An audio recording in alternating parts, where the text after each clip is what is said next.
Vous avez l'un et l'autre une vision très différente de ce qu'il faut faire dans les 5 prochaines années. Benoît Hamon, vous pensez que la révolution technologique, la numérisation, l'Internet va détruire des emplois, raréfier le travail.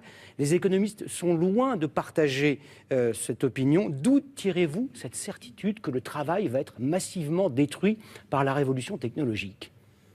D'abord, d'un excellent rapport de l'OCDE qui démontre en tout cas, anticipe que pour la France, à peu près 10% des emplois seraient menacés d'ici 2025 à raison de l'impact de la révolution numérique. Ce rapport est un des moins alarmistes, tant les études nombreuses, je pense à celle de l'université d'Oxford qui évoque que 47% des emplois aux États-Unis pourraient être détruits à raison de leur automatisation. Nous avons aujourd'hui des données qui montrent quoi ? Qu'il y a ou qu'il y aura un bouleversement du travail qui non seulement peut amener à ce que des emplois soient détruits, mais en tout cas, en toute hypothèse, conduira à ce que nos emplois soient transformés par la révolution numérique.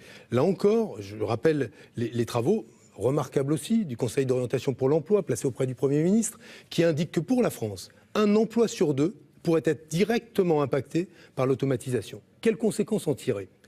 En France, on a augmenté le PIB entre les années 60 et aujourd'hui de 150% avec 7% d'heures de travail en moins. Donc cette réalité a déjà commencé.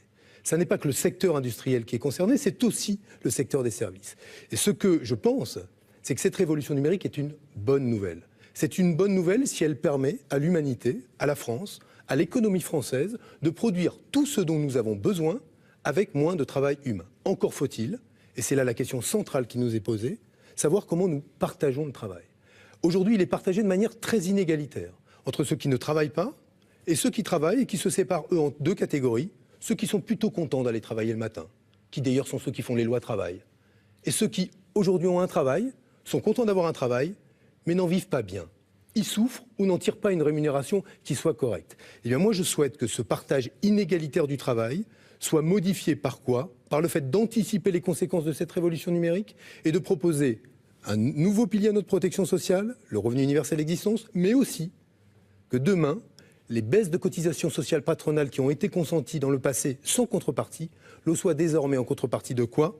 La réduction du temps de travail et des emplois créés en contrepartie. C'est le principe des lois d'Eurobiens qui avaient été mises en place avant les lois Aubry et qui, à mon sens, peuvent aujourd'hui donner des résultats considérables en termes de création. On va parler très vite de la réduction du temps de travail et du revenu universel.